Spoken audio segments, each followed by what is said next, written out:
এটা ছিল ডে 4 সকালের ব্রেকফাস্ট। গরম গরম লুচি, ছোলার ডাল আর রসগোল্লা, যেটা ভীষণ টেস্টি ছিল।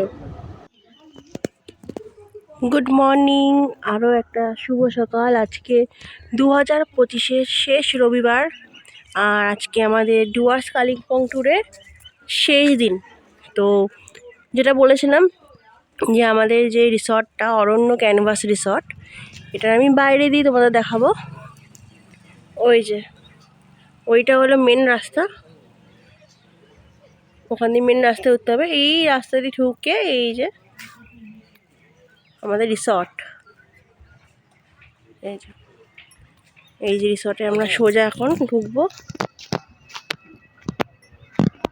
যে গাড়ি, সব টুরিস্টের গাড়ি, সব আমাদের সাথে সাথে যারা বাকিরা আছে তারা সব বেরোচ্ছে। এই যে রিসর্ট, বাকিটা তো আমি কালকে একটা যে ফুল ভিডিও দিয়েছিলাম সেখানে আছেই, রাতের রিসর্ট। তো সেক্ষেত্রে এই যে যেটা দেখাচ্ছিলাম, এই যে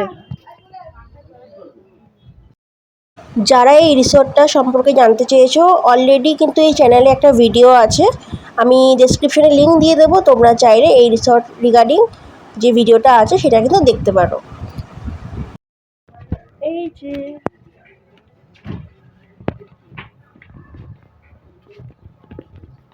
রিসর্টটা আসলেই অনেক সুন্দর। তো তোমরা যারা যারা প্ল্যান করতেছো, জলদি তোমরা প্ল্যান করতে পারো।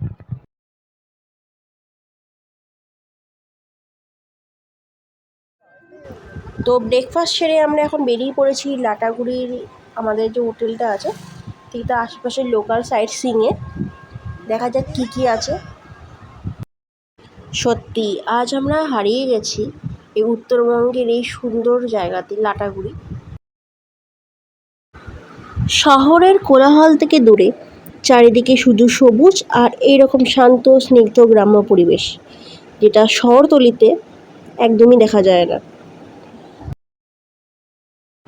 এটা হচ্ছে মূর্তি নদী, আর আমরা এখন এর উপরে যে সেতু মানে মূর্তি ব্রিজের উপর দিয়ে যাচ্ছি। শীতকাল বলে জল কম থাকে, কিন্তু বর্ষাকালে কিন্তু এর যে সৌন্দর্য সেটা কিন্তু দারুণ থাকে। তো আপনারা যদি কোনো সময় বর্ষাকালের দিকে যান তাহলে কিন্তু এই সুন্দর দৃশ্য উপভোগ করতে পারবেন। এটি হচ্ছে পশ্চিমবঙ্গ সরকারের একটি সরকারি সম্পত্তি, যেখানে উইদাউট পারমিশন যাওয়া নিষেধ।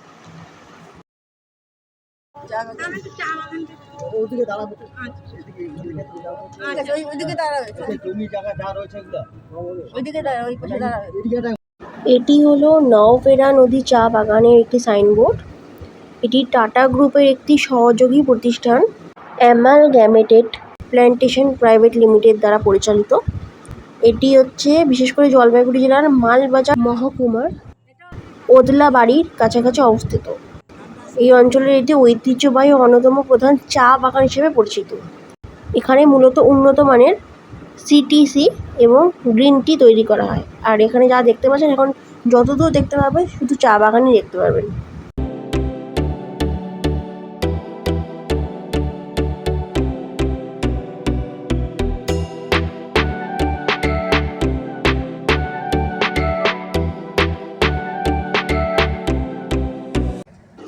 লাটাগুড়ি মানেই শুধু জঙ্গল সাফারি নয়, তার পাশাপাশি এইরকম ছবির মতো সুন্দর শান্ত গ্রামগুলো ঘুরে দেখাও কিন্তু এক অন্য রকমের অভিজ্ঞতা।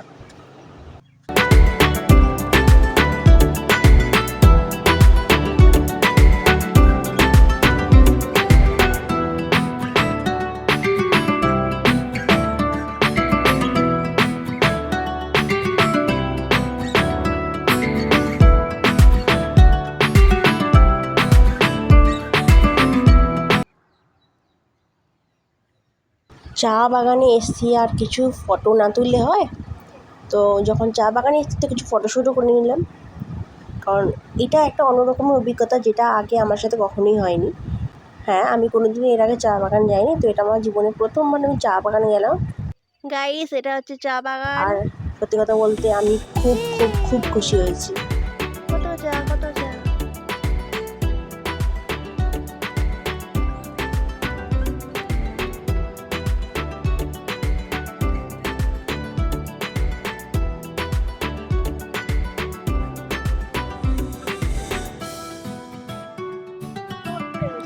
এরপরে আমরা চলে গেছিলাম নেওড়া রিভার রেল ব্রিজ। এটা এই নেওড়া জায়গাটার নাম হচ্ছে নেওড়া। এই যে নেওড়া নদী। নদী যাচ্ছে এই পাশ দিয়ে। এটা হচ্ছে পূর্ব কান্তদিঘি কুমারপাড়া, এই জায়গাটা এটা আছে। পাশে একটা শ্মশান ঘাট আছে, মানে কবরখানা টাইপস, ঠিক এর পাশে। এই দেখতে পাচ্ছেন যেখানটা আমরা এখন দাঁড়িয়ে আছি, ঠিক ওই জায়গাটা। এই ব্রিজের উপর দিয়ে কিন্তু ট্রেনও চলে মাঝে মাঝে।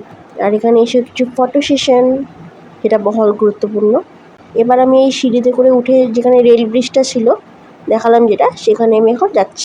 একটা নতুন আকর্ষণ যেটা হচ্ছে ইদানিং এই এলাকার কাছেই উত্তরবঙ্গের প্রথম লুপ ব্রিজ তৈরি হচ্ছে, যা সিকিম ও কালিম্পংকে কানেক্ট করছে।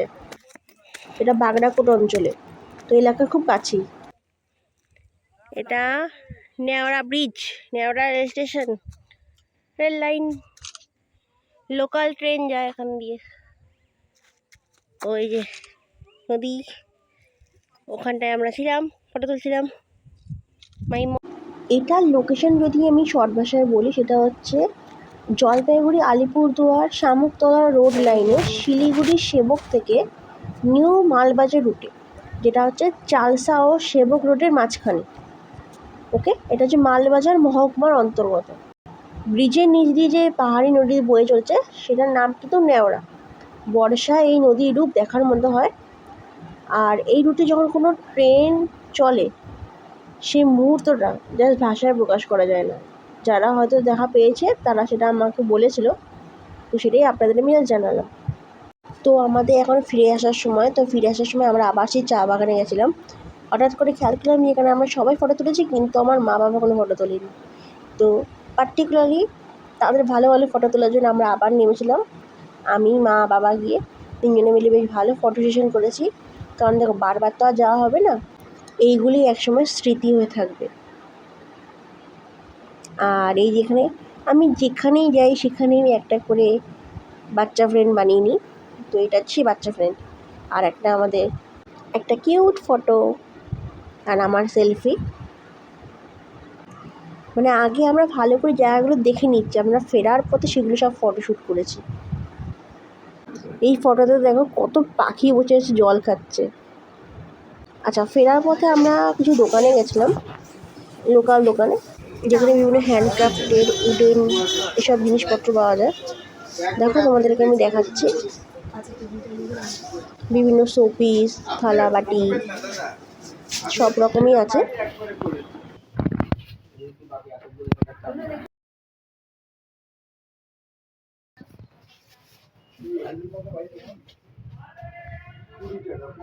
তো ফেরার পথে আমি এই যে বাক্সটা দেখতে পাচ্ছ, এই বাক্সটা আমি কিনেছি। এটা যে জুয়েলারি বাক্স, তো এই বাক্সটা আমি নিয়েছি। বেশ সুন্দর বাক্স, বেশ এর মধ্যে বেশ মানে চোকার কানের দুল সবই ধরে যাচ্ছে। আর এই গ্রিন টি কিনেছিলাম, এই একটা গ্রিন টি কিনেছিলাম, আর এই একটা গ্রিন টি কিনেছিলাম। দুটোই ভীষণ ভালো। ব্যাস, আমাদের ঘোরা শেষ। আমরা এবার রুম চেক আউট করে স্টেশনে চলে গেছি। তো গাইজ, আমরা এখন ফেরার জন্য, মানে শিয়ালদা ফেরার জন্য আমরা এখন এনজিপি স্টেশনে দাঁড়িয়ে আছি। এই যে স্টেশন 3 নম্বর প্ল্যাটফর্মে দাঁড়িয়ে আছে। আমাদের ট্রেন সেই 7:45-এ, এখন তো 5:10। তো এই হলে কি আজকে আমাদের পুরো ব্লগ এখানে শেষ হয়ে যাবে। তো দার্জিলিং মেলে করে আমরা ফিরবো, জানাবো কটায় কি পৌঁছচ্ছে কি না পৌঁছচ্ছে। তো দার্জিলিং মেল রিগার্ডিং অলরেডি কিন্তু আমার চ্যানেলে ভিডিও চলে এসছে, ডেসক্রিপশনে লিঙ্ক দেওয়া থাকবে। তাহলে চলো, টাটা, দেখা হবে পরের ভিডিওতে। সবাই ভালো থেকো, আর like, comment, share and subscribe করে পাশে থেকো। টাটা।